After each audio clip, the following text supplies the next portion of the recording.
Hi, I'm Charles Galda, your host for Vision New England's Church in Action program. This week, I'm talking with Liz Babbitt and Hannah Bollacke from Joni and Friends New England. Liz and Hannah, thanks for being with us again. Thank you. So maybe, Liz, let's start with you. Can you give a little bit about background and bio and how you wound up at Joni and Friends? Sure. I have served Joni and Friends for starting my 18th year. And I first started as an administrative assistant here in the New England office because I just so believed in the mission of Joni and Friends. And I felt like, well, I was working part-time at that time and felt like it was something I could do. So I am, looking at this as the Lord has just grown this ministry over these last years, but also grown me personally, spiritually, and allowed me so many new opportunities to use my gifts and talents for a mission that I truly believe in. You're clearly an expert in this field, Liz, but it sounds like you didn't start out as an expert in this field. No, I really didn't. I am fortunate to have married a man who is very passionate and has chosen as his life career a speech language pathologist who specializes in autism. And so we've been married 46 years. From the very beginning, I could see his love for people with disabilities and knew that this was something we would both be doing eventually. And it didn't take long for us to start serving together. We started with Easter Seals and volunteered there for their family camps in New Jersey. And then we came back to New England after grad school and other nonprofit jobs, but the Lord ordered my steps. I met Joni personally through a Vision New England conference years ago. Wow. And decided that this was a mission that I truly loved. At the time, I was in a pro-life pregnancy care center, but felt the call to come and join the staff. And the position opened up for a part-time administrative assistant, and I said, I think I can do that. So I did join staff at that time, and now I'm doing ministry relations, which is a very different place than where I started. Yeah, that's great. That's a neat story, and neat that Vision New England had a small role in it. That's exciting. Yeah. And so now, Hannah, you've not been there quite 18 years, and so why don't you share a little about your background and how you came to be there? Yeah, so I've been on staff for just about 4 years. And I got started with Joni and Friends back when I was 16. I had heard about it when I was 10 years old. At my church, they were leading mission teams to go and serve at Family Retreat, which is one of the programs we do. And I had heard about it. I was so excited. I had a 6-year countdown until the first year that I would be old enough to go and serve as part of the mission team. So with my youth group, I went, we served, and I came back and I was like, this is the best environment I've ever been in. I've never seen the love of Christ better reflected. And I came back and I was like, everybody has to see this. This is the most incredible thing I've ever seen. And it really was just the fullest picture of the body of Christ that I've ever gotten an opportunity to see. And so I served every summer. And from my experience, I knew that as I, was getting into the college search and looking at what I wanted to do, I knew I wanted to work with people with disabilities. So I decided to study psychology and neuroscience, and I didn't know where I was going with that exactly. But then a little after I graduated, I got a call from the New England office. And they asked if I was interested in applying for my position, the ministry operations manager position. And so I now get to work with Liz. It's been incredible. That's great. Now, in case anybody doesn't know, and Liz, you mentioned Joni, and so Joni Eareckson Tada is who we're talking about. And so tell us a little bit more about Joni and Friends in New England, if you would. Now, Joni Eareckson Tada took a diving accident at the age of 17 and became quadriplegic. And at that time, she went into a rehabilitation program, and she was in that program for about 2 years. And during that time, she had a friend who came to visit her, who introduced her to Jesus Christ. And she placed her faith and trust in Jesus, and it changed her life dramatically. She had gone from being very discouraged and depressed, and continued to cry out to God to say, Lord, if I can't die, I'm going to live, teach me how to live. And out of that came her ability to communicate with people about the difficulty of having and challenge of having a disability. But one of the things that really changed her life was her physical therapist, as she was an artist before she became quadriplegic. She was then given a paintbrush one day and put it in her mouth to teach her again how to create and draw. And her physical therapist said at the time, well, Joni, you're very talented. The art is not in your hands, it's in your heart. And so once that kind of clicked in her and she realized this was something that God had given her as a gift to do, she started painting more. And pretty soon her art was noticed by people. She did an art show. And that led to an appearance on the Today Show, which then led to a relationship and a connection with Billy Graham Association. And she started traveling the world with Billy Graham, with that ministry, and became very, very well known. Meanwhile, back at home, people were writing letters to her, and she was starting to get tons of letters from people and families with disability looking for help, looking for someone to talk to, looking for hope, looking for anybody to care about their needs and express their suffering, their challenges. And so a few of her friends started gathering with her around the kitchen table, and they soon became known as Joni and Friends. And they were answering letters, and that was back in 1979. So the ministry of Joni and Friends was formed because of friendship, community, and connection. And one of the things that she wanted to communicate the most was how supportive her church family was to her family when she became disabled, when she came home, and all of the support that the local church family was able to provide for her. And so the mission of Joni and Friends really came out of the need for connection, the need for Jesus, the need for hope, and the ability for people around us, around her, to connect and provide support in emotional and spiritual ways. And so now, and that really exploded into a ministry that works all around the world now. And so what are some things you guys do globally outside the U.S.? Well, so first, I just want to say the New England office is one of 20 area offices just in the United States. And so beyond the United States, and every one of the area offices serves a region or a state or a few states together. And so we are colleagues around the country, but then we also have an opportunity to travel internationally and do missions outreach for people with disabilities all around the world. The ministries that Joni has started since the very beginning are things like Wheels for the World, where used manual wheelchairs are collected locally, and then they're sent to prisons for refurbishing through special programs that they do with inmates. And then they're shipped across the world, and helping people with disabilities in other countries who have no mobility to have a wheelchair that's fitted to their needs.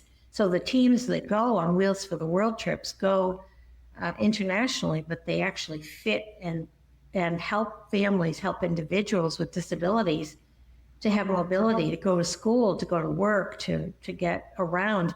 And this happened because Joni was in the Philippines, and a man crawled in front of the bus that they were traveling in the dirt because he was had a physical disability. And she felt so much compassion for the people that have no mobility in that country that they started to talk about what can we do to bring mobility to countries where people with disabilities are suffering. And it's true that people with disabilities in all countries where we visit, and also here in our own country, unfortunately, are underemployed, are living in isolation, are really struggling with a lot of the day-to-day things that they need, and really rely on public services, social services, And sadly, the church isn't as involved in that as we could be. So Wheels for the World is one area, but then we do our family retreats that we do here domestically every summer in several countries. In fact, I think there are like 90 countries that Joni and Friends now touches through international outreaches. And it's everything from Wheels for the World to the family retreats to Joni's house, which is another ministry where they're building a building in the country where families and people with disabilities can go for services provided to them. And they can be as basic as food and clothing, or they can be as extensive as medical kinds of services that are not accessible to families with disability in any other way. So many Joni houses are now starting to be implemented internationally. Wow. And trying to reach more people with disabilities with the hope of Jesus Christ first. That's the main thing. And then, of course, the care and support that's so desperately needed. So let's just kind of shift our focus or narrow our focus back down, because that's amazing to be in so many countries helping people around the world. But let's narrow our focus down to New England. And you just mentioned family retreats. What is family retreats? So family retreat is kind of what it sounds like. It's a week of retreat for families affected by disability. And our hope through family retreat is that we get to serve every member of a family affected by disability. So often disability in families is an extremely isolating experience. Families don't often get welcomed into Christ-centered environments. A lot of families have experienced a lot of church hurt. A lot of families have maybe never stepped foot in a church. And so we want them to be able to experience a Christ-centered environment, fellowship with other families who understand the unique joys and challenges of living with a family member with disability. And we also want to be able to care for and serve every member of the family individually. So we have, as part of the week, we have support groups and small groups for parents and caregivers. They get a time of respite and they get to listen to our retreat pastor and just get poured into for the week. For the campers affected by disability, they get to have a friend, a buddy, a support volunteer for the week to just be their friend and offer physical support, but also just be a friend and make activities and things accessible and welcoming for them, and just hang out with them and give them the encouragement and the support they need to make that week successful for them. And then also for siblings that might not have disabilities themselves. So often, so much of their life revolves around their sibling with a disability. So we want them to know this is not just another week for your sibling. This is also for you. You're also just as valued. You're just as loved. So they will also have a volunteer to just be their friend for the week. And so our goal is to serve every member of the family, but also through the volunteers that come and serve, we want to equip them. And I'm a prime example of that. Just the ways that volunteers come, they can catch a vision for what God is doing in New England through disability ministry and want to go back to their churches and be a part of change and be a part of getting involved, because as one ministry, we can't do it all. And so really what we want to do is we want to equip the churches. We want to equip volunteers to do that as well. So family retreat is one of the biggest things we do, but we also do a marriage getaway for couples affected by disability. Okay. Whether they have a child affected by disability or one of the spouses is affected by disability, so they can come and again, just receive refreshment, biblical encouragement, things like that. We have Bible study support groups, other things that Liz is a part of as well. So the dynamics, as I understand it from when we've talked in the past, is that a lot of families, the disability is significant enough that if your parents, you're 24 between work and caring for your child, it's 24/7, and that could be for adult children too. And then you've got siblings involved, and now they're not able to get as much parental attention. It's just the nature of the reality, and so they suffer in that too. And so you've got exhausted parents, kids who don't have as much attention from their parents as they need, one child who needs a lot of care, or two children even in some families. And so they're just, by the time they come to camp, the way I've heard it is they are exhausted. And that's really a big part of it. It's just to give rest and respite, as you were saying, and let them just enjoy each other, and having some other people step into that caring role as a buddy, I think, Hannah, you were saying. And so what experience or training, if I said, well, maybe I could be a buddy, what experience or training do I have to have if I want to raise my hand and say that? Can I just also add, though, that one of the biggest things that happens at family retreat is a spiritual refreshment and nourishment as well. It is discipleship among a community of people that get it. They understand life together because they are all in a situation, and disability affects the whole family. So they're in that place where in community, studying God's word and hearing from a retreat pastor who understands about life with disability and can encourage them. And I think that's important to mention, that it is respite. It is about that, but it's also about people who know and can do life together. And in the understanding that a lot of the families who come to family retreat are not connected to a local church and are looking for a place to find that spiritual refreshment as well. That's a great point, Liz. Thanks. Yeah. And so going back now, what experiences or qualifications do I need to have to be a buddy at Joni and Friends at one of the retreats? Yeah, well, I mean, no experience is required to come and volunteer.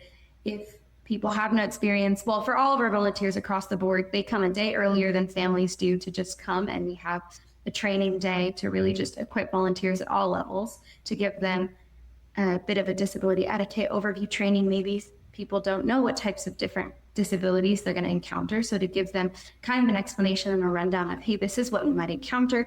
Here are some tips and things that you can think about while interacting with people with disabilities. Just kind of giving them the context of like you said, the exhaustion that some of the families are entering into family retreat with, so that they have an understanding, and just kind of talking them through a lot of the practicals, training them on what the week's going to look like, what their role is. So no experience is required to serve. We do have some volunteers that come and they have lots of experience. Maybe they do this in a professional context. And so those are our volunteers that serve in other leader roles to support the volunteers that don't have a lot of experience, because really we want this to be an equipping ground. We want it to be a training ground. And so we want to be able to train people. We want people to raise their hand that say, I don't have any experience, but I want to be a part of it.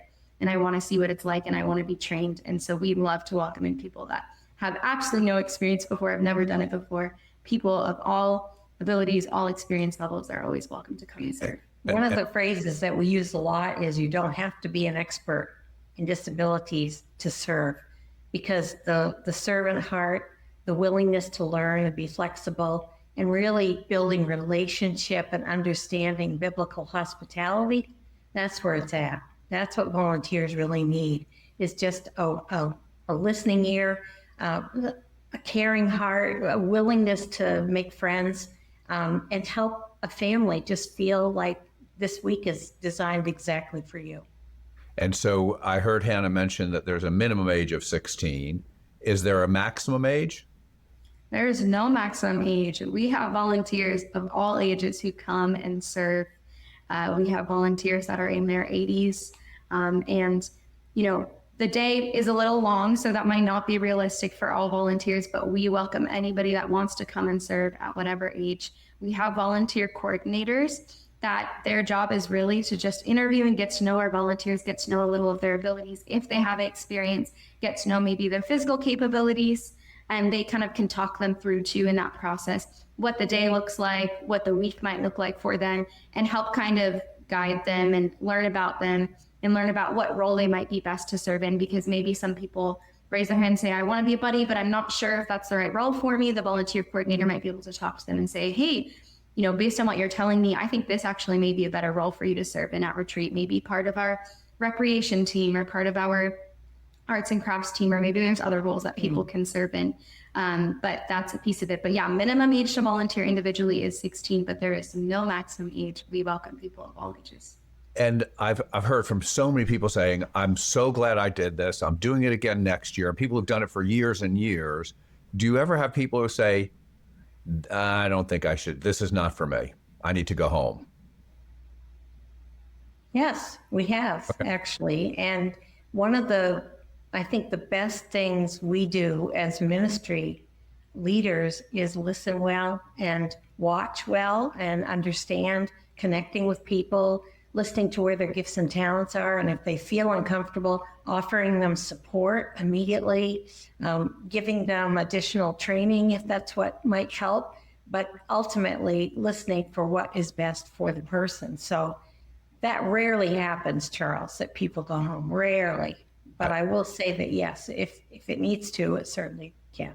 I think more often if people do leave saying, I'm not sure if this experience was for me, I have definitely experienced a lot where people might say, I'm not sure if serving at a week of camp is right for me, just with, maybe it's a long day and it was physically a little taxing and hard for them. But I've seen those people go and get involved with their church disability ministry, and they still say, I love the vision. I love what you're doing. And this opened my eyes to it. Don't know if I'll serve in another week of family retreat. It's a long week. It is exhausting. But I've seen those people get involved with their churches and do things there too. Well, and they see enough that they're willing to take the message home and promote even the need for their own church to see people with disabilities in their community and within their own church families, and want to do more to include them and create that culture of belonging.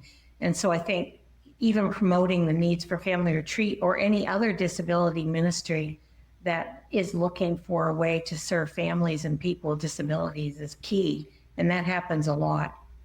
It's great when I hear that you're ministering on both ends of this. You're ministering to the families who've signed up to come for it, and you're ministering the volunteers too. And of course, for those who are hearing it, I'll project my Irish Catholic guilt a little bit. It's like, I'm missing the Bible verse where Jesus says, only do what makes you comfortable. He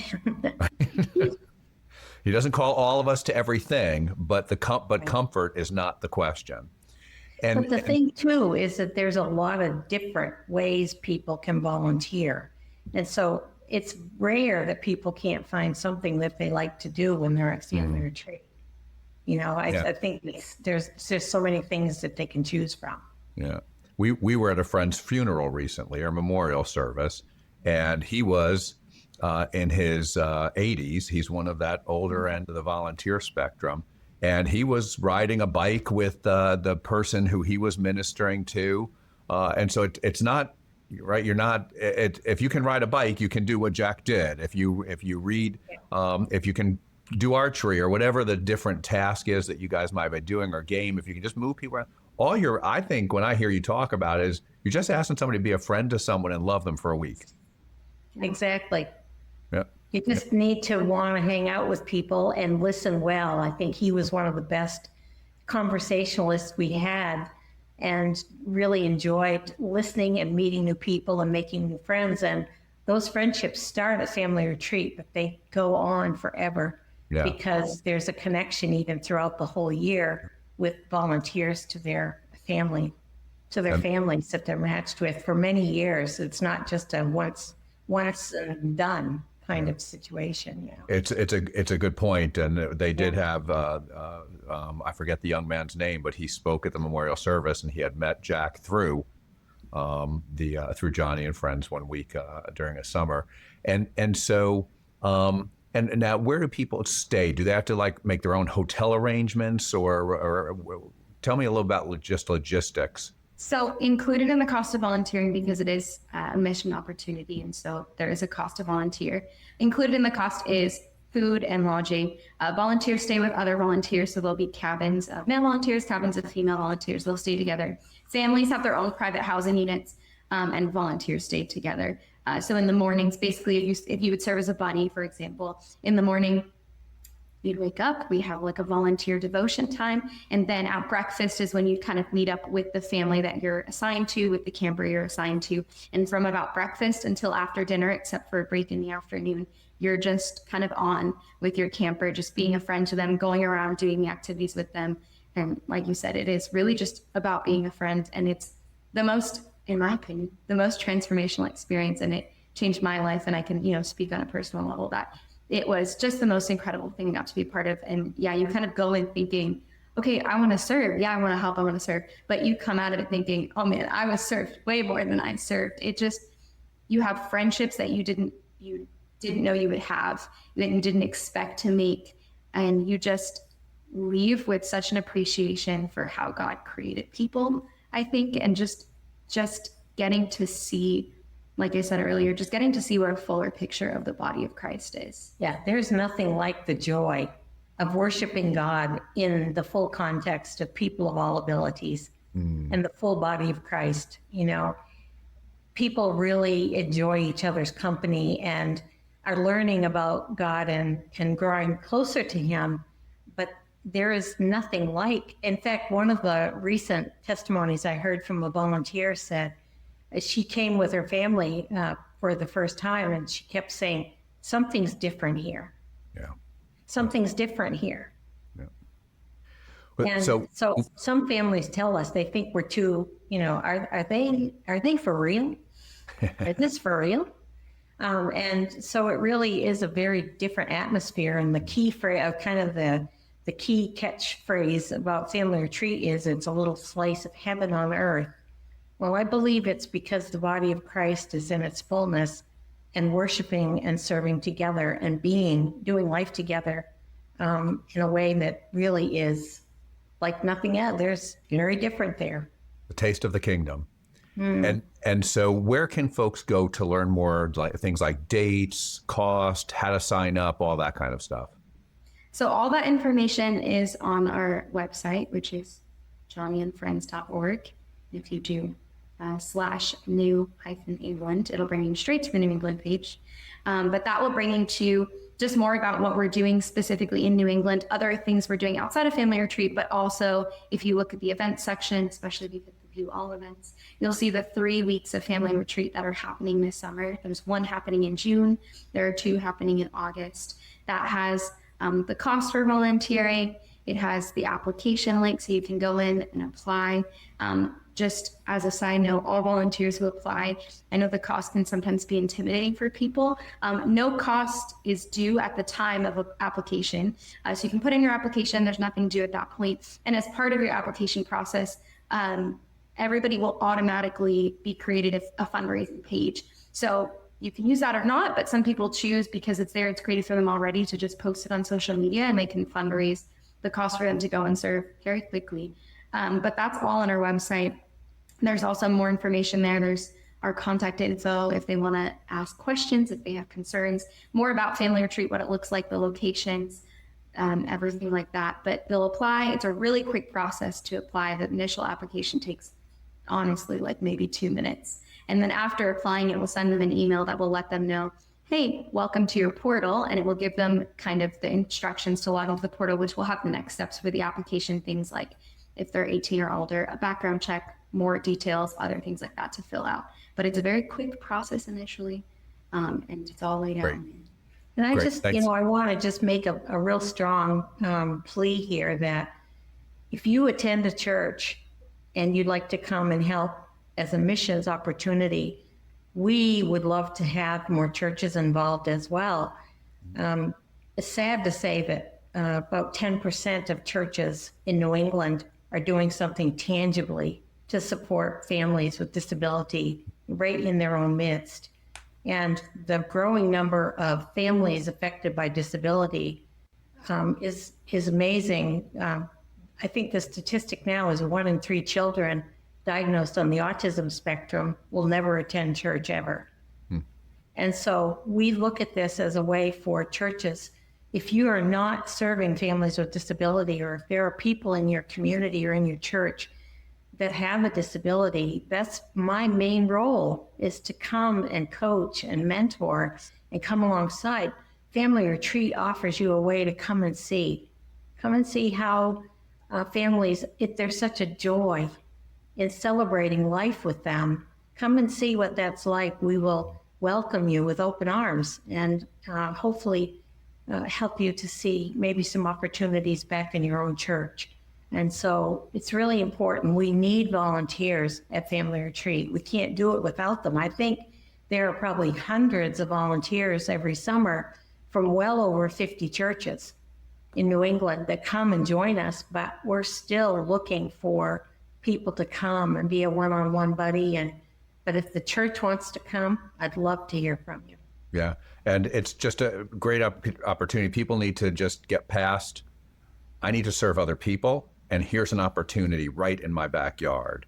And so thank you both. Thank you for your ministry, and thanks for taking time to talk to us about it today. God bless you both.